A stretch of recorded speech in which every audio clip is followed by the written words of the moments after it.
encontravam-se todas as semanas, ora uma ou duas vezes, de modo que as suas visitas caridosas à paralítica perfizessem ao fim do mês um número simbólico de 7, que devia corresponder na ideia das devotas às 7 lições de Maria. Na véspera, o padre Amaro tinha prevenido o tio Esguelhas, que deixava a porta da rua apenas cerrada, depois de ter varrido toda a casa e preparado o quarto para a prática do senhor pároco. Amélia, nesses dias, erguia-se cedo, tinha sempre alguma saia branca a engomar, algum laçarote a compor.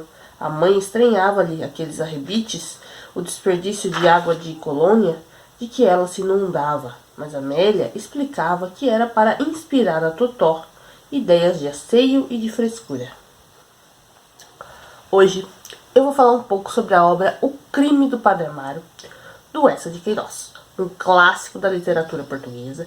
E com essa obra, o Eça, em 1875, ele inaugurou aí, o realismo e o naturalismo lá em Portugal. Então eu vou contar um pouco para vocês sobre essa obra, sobre o quão chocante foi essa obra, e ainda é, mas na época, imagina, 1875, o quão chocante foi essa crítica escancarada ao clero, à Igreja Católica, e à burguesia, a sociedade burguesa da época. Com a hipocrisia, com a corrupção, com tudo aquilo que está bem escrachado mesmo nas entrelinhas dessa narrativa. Bom, então já vou pedir meu like, já vou pedir que você compartilhe muito com seus amigos, tá? Que você se inscreva no canal se ainda não for inscrito e ative as notificações para não perder nenhum vídeo, porque o YouTube vai te avisar sempre que tiver de novo. E eu gosto sempre de estrear os meus vídeos, então sempre meia horinha antes você vai receber lá um avisozinho, que o vídeo vai estrear. Então deixa ativado o sininho, que assim você não perde, tá bom? Vamos começar então, gente. Como eu falei pra vocês, essa obra ela foi muito polêmica, ela chocou a Igreja Católica e a sociedade de Portugal. E aqui no Brasil também, na época, que foi lançada, foi publicada. E o Eça, ele queria de fato mostrar toda a hipocrisia, toda a corrupção dos membros do clero, porque existia muita, fazer uma coisa, falar uma coisa e fazer outra, hoje tem isso aí, minha gente? Então vamos lá. E aí, ele denunciou mesmo, a corrupção que acontecia dos padres da época, porque eles manipulavam, muito as pessoas, ainda manipula, mas, de novo, a gente tá falando aqui de 1875, Então, assim, na época, e também a questão do celibato, do celibato clerical, porque a gente vê aí que o crime do Padre Amaro, qual foi o crime do Padre Amaro? Foi justamente esse, não só esse, mas o principal foi esse, porque os outros crimes começou a partir desse, que ele não conseguiu aí resistir ao o essencial ali, que um padre não pode, se relacionar. Então, assim, gente, o Amaro, que é o nosso personagem principal aí da narrativa, ele perde os pais, e passa a viver com uma baronesa, que era a patroa dos pais. Os pais morrem e ele fica por ali, e ela cuida dele, porque ela gosta muito, e muito apreço pelo menino, porque as filhas já eram moças, já tinham casado, já tinham saído, ela estava sozinha, só com a criadagem, então ela falou, não, eu vou cuidar desse menino, porque eu sempre quis ter um menino para que ele pudesse ser padre. Tá, porque naquela época era o status, tinha, então, padre tinha que ter o status, enfim. Já começa por aí o negócio, por que você obrigar, no caso uma criança ali na ocasião, a ser padre? Você precisa primeiro ver se você tem vocação para isso, Aliás, para qualquer coisa, você tem que ver se tem vocação para seguir aquilo, para não é perder tempo, porque eu acho que não é perda de tempo, entendeu? Mas nesse caso, passar anos estudando para se formar padre, isso aí é uma coisa que precisa ser bem pensada antes, né? Não é só falar assim, não, vai ser e pronto, acabou. Não. Mas enfim, na época lá, foi o que aconteceu com o nosso Amaro aqui. E ele passou a infância na casa dessa baronesa, e ele via as criadagens muitas vezes quase nua, né, andando pela casa, e ele já comecei a mexer com ele, né, sentir algumas coisas assim. Então ele, de alguma forma, ele sempre esteve em volta ali de situações que ele né, mexia com o lado homem dele, ainda que ele fosse só uma criança, um menino, né, crescendo ali. Mas é isso. Aí, tá, essa pessoa morre, né, essa baronesa morre, e daí ele acaba indo morar com uma outra pessoa que não é tão legal, e ele fala, não, é melhor eu ir lá pra mesmo, porque pelo menos lá vai ser melhor. E daí ele decide, de fato, ir pro seminário, ter que concluir os estudos e ser padre, se formar padre. Tá, beleza. Aí a gente já passa por uma outra parte da narrativa, eu já vou pular essa etapa, porque assim, tem bastante detalhezinhos importantes, mas assim, para o vídeo não ficar muito longo, eu já vou passar pra parte que ele sai do seminário, se forma e sai do seminário. Aí ele fala, pra onde que eu vou? Aí ele, né, escolhem lá o lugar pra ele, e ele vai pra Leiria, que é uma cidadezinha lá de Portugal. Leiria, ele vai para uma paróquia em Leiria, tá? Ok, decidido isso, ele arruma as balinhas dele, as trouxinhas dele e parte para Leiria. Chegando em Leiria, gente, ele encontra um ex-professor, né? Uma pessoa que foi, né, professor dele no seminário, professor de ética e moral, que é o Cônego Dias. O Cônego Dias pega e leva o Amaro para uma espécie de pensão que tem, né, que ele conhece, e é a pensão da Dona Joaneira e da Amélia, que é a filha, né, mãe e filha ainda. Dona Joaneira é a mãe e a Amélia é a filha. Essas duas mulheres, então, elas têm essa pensão, e o Amaro aluga um quartinho ali. E lá ele vai ter comida, roupa lavada, tudo certinho, sossegado. Ao invés de ele morar na própria igreja, né, enfim. Aí, gente, ele conhece a Amélia. No primeiro momento, a gente percebe o quê? Que ele fica muito, né, com a beleza dela e tudo mais. Mas, assim, ele vê que tá ok, tá tranquilo, tá bonita, tal, não sei o quê. Só que aí a coisa vai começando a ficar um pouco mais, né, complicado. E a Amélia, por sua vez, ela tem um noivo, né, gente? Ela tem um noivo já. Ela é bem novinha, mas ela já tem noivo, que é o João Eduardo. Aí, o João Eduardo começa a ficar enciumado do jeito que a Amélia trata o padre e o padre trata a Amélia, né? Só um minutinho, gente, que eu vou... Tô terrível esse negócio no meu nariz, viu? Nossa, rinite é complicado. Vai. Papel. O pelo fica todo machucado aqui, assim, ó. Ai, socorro, meu Deus. Vamos lá, vamos continuar. Então, aí o João Eduardo fica enciumado, né? E o que acontece? Como ele já tem um rancinho dos padres, porque ele meio que, né, quando a Amália meio que obriga ele a ir nas missas e tudo mais, às vezes ele faz pra fazer a vontade dela, mas ele não gosta, não. Então ele já tem um rancinho um pouco aí. Aí depois que acontece isso, que esse Amaro, esse padre Amaro, bonitão, chega na cidade, todas as beatas, né, fica tudo fascinada por ele. Meu Deus do céu, ele quer morrer, né? Então aí, tipo, ele pega e ele trabalha num jornal. Então ele escreve uma matéria difamando o clero, difamando várias pessoas, citando nomes, inclusive o da Amélia. Só que ele não assina a matéria, entendeu? Fica, tipo, anônimo. Quem é que escreveu? Ninguém sabe, ninguém sabe. Só que, como eu falei, né, a igreja manipuladora na época lá, né? Então, eles descobriram quem tinha escrito. Eles conseguiram, mexendo os pauzinhos ali, eles descobriram quem tinha escrito a matéria. E descobriram que foi o João Eduardo. E quando isso veio à tona, quem escreveu a matéria, daí caíram em cima do João Eduardo, inclusive a Amélia, que desmanchou o noivado com ele, falou, não quero mais saber de você, como você foi capaz de fazer uma coisa dessa, e tá. Aí, beleza.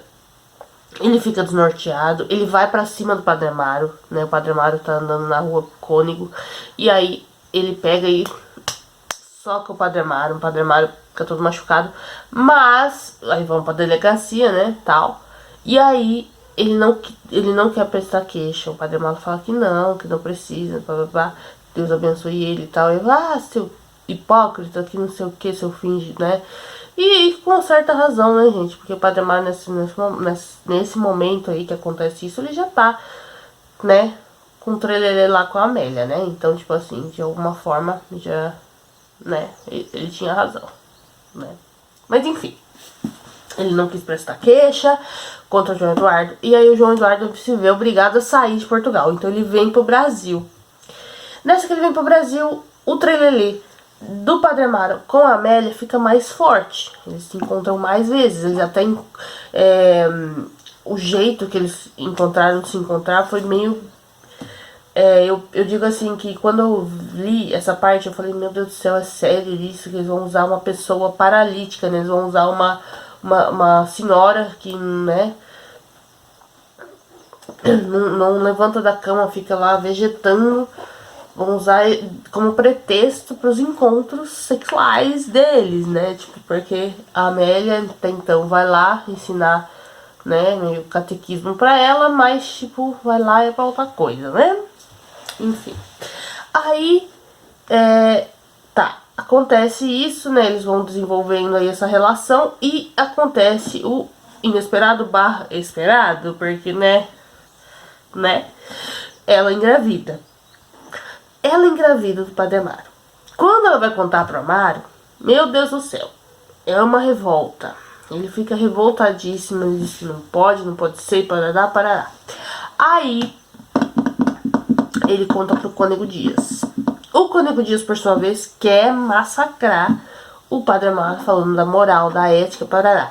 Só que o Padre Amaro tem uma carta na manga contra o Cônego Dias, porque um dia, uma noite qualquer aí, que ele estava andando lá pela pensão da Dona Joaneira, ele ouviu barulhos e quando ele se aproximou da porta, ele viu Cônego Dias e Joaneira fazendo coisas. E aí ele falou, opa, Cônego Dias pode pegar a mãe, então eu posso pegar a filha? É isso, não é, minha gente? Então, aí ele, né, aí foi um pouco antes de ele começar o trelelê com a Amélia, isso aí.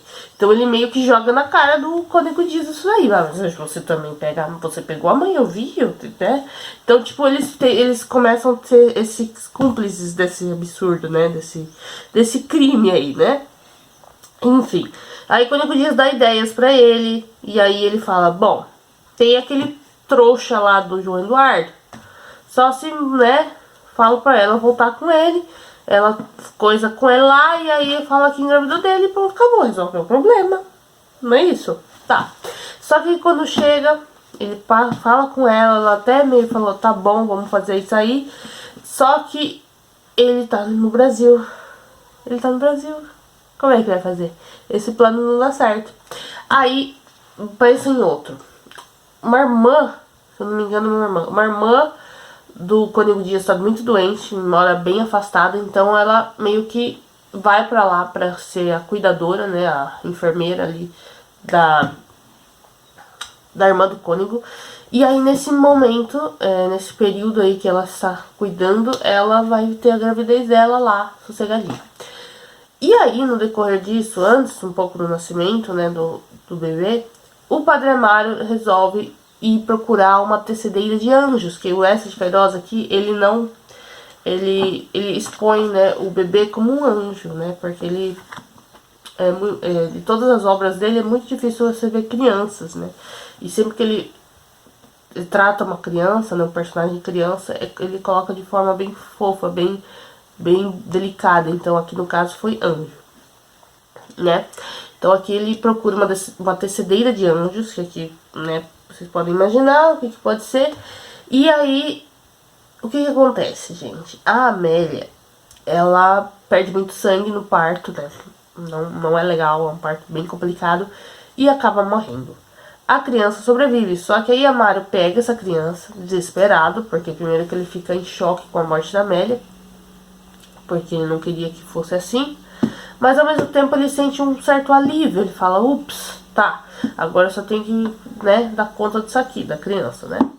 Aí ele pega, envolve a criança lá numa toalha, enfim, né, no cobertor, e leva pra essa tecedeira de anjos. Essa tecedeira de anjos tem aquela fama de que...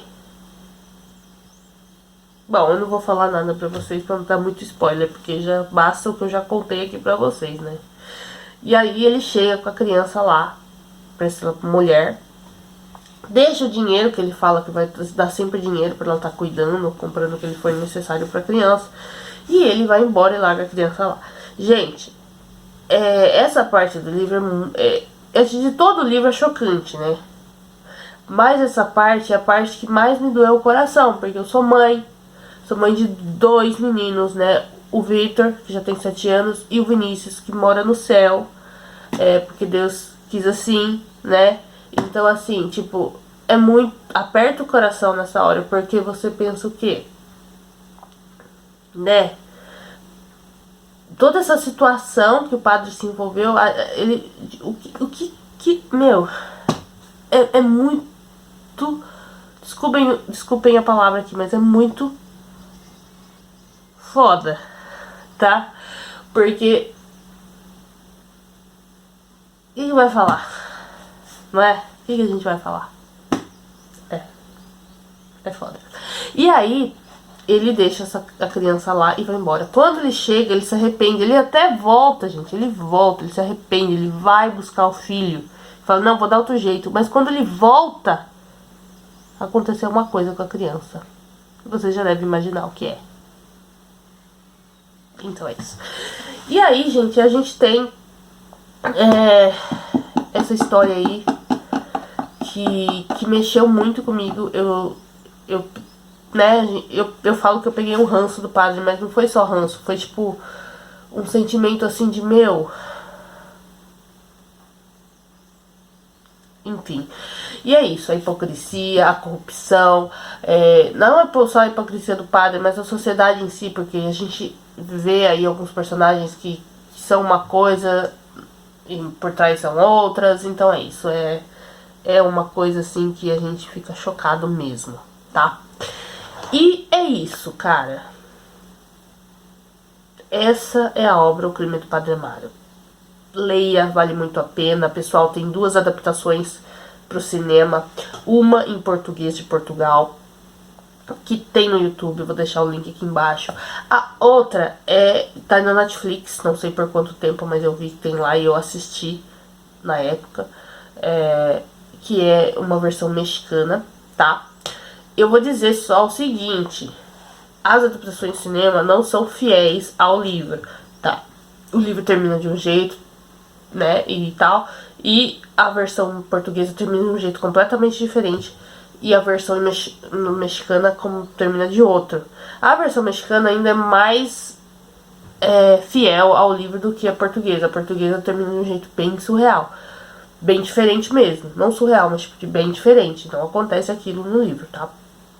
Inclusive eu assisti enquanto eu tava lendo, né? Tipo, eu fiz isso. E aí e eu assisti o filme primeiro, obviamente. Eu terminei de assistir o filme primeiro antes de ler. Eu falei, será que ela vai fazer isso? Aí quando eu acabei o livro, eu vi que ela não tinha feito aquilo que falou no filme, não. Então, tipo, eu fiquei aliviada. Porque assim, não que, né? O que aconteceu no livro, ele choca mais. O que aconteceu no filme choca, mas o que aconteceu no livro choca mais.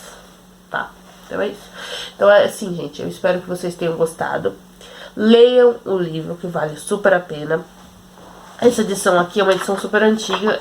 Eu comprei numa sebo aqui na minha cidade por R$5. Olha só, ela é de capa dura. Ela é bem bonita. Eu não sei qual que é a editora. Deixa eu ver se tem aqui. Eu acho que é a editora... Ai, meu Deus, peraí. Círculo do Livro. Esse é o nome da editora. Tá bom? Então é isso, gente. Eu espero que vocês tenham gostado. Deixa nos comentários pra eu saber se vocês já leram, o que vocês acharam. E também deixa aqui nos comentários qual a próxima resenha que você quer ver aqui no canal, tá bom? Eu vou trazer opções aí em breve pra vocês lá nas minhas redes sociais e aqui nos vídeos também, mas é muito importante que você participe, deixando nos comentários o que vocês acharam. E também não esquece de deixar meu like, hein, que é muito importante. Tá bom? Um beijo, pessoal. Até o próximo vídeo. Até a próxima resenha. Tchau, tchau! Eça de Queiroz foi um dos mais importantes escritores do realismo português, sendo considerado o maior representante da prosa realista da língua portuguesa. Além de escritor, exerceu também a profissão de jornalista e advogado. José Maria Eça de Queiroz nasceu no dia 25 de novembro de 1845, em Póvoa do Varzim, cidade localizada no norte de Portugal. Era filho do brasileiro José Maria Teixeira de Queiroz e da portuguesa Carolina Augusta Pereira de Eça. Passou grande parte de sua infância na cidade de Aveiro, aos cuidados de sua avó, e mais tarde foi morar no Porto, a fim de estudar no Colégio Interno da Lapa, no qual se formou em 1861. Seguiu os passos de seu pai, magistrado e par do reino, e foi estudar Direito na Universidade de Coimbra, graduando-se em 1866. Chegou a exercer a profissão de advogado e, mais tarde, de jornalista na cidade de Lisboa. Além disso, entrou para a carreira política, sendo nomeado administrador do Conselho de Leiria, 1870, cônsul de Portugal em Havana, em 1872, cônsul de Newcastle e Bristol, na Inglaterra, em 1874, e cônsul de Portugal em Paris, 1888. Já em Paris, em 1886, casou-se com Emília de Castro Pamplona Rezende, com quem teve 4 filhos, Alberto, Antônio, Maria e José Maria. Faleceu dia 16 de agosto de 1900, em Paris, aos 59 anos de idade.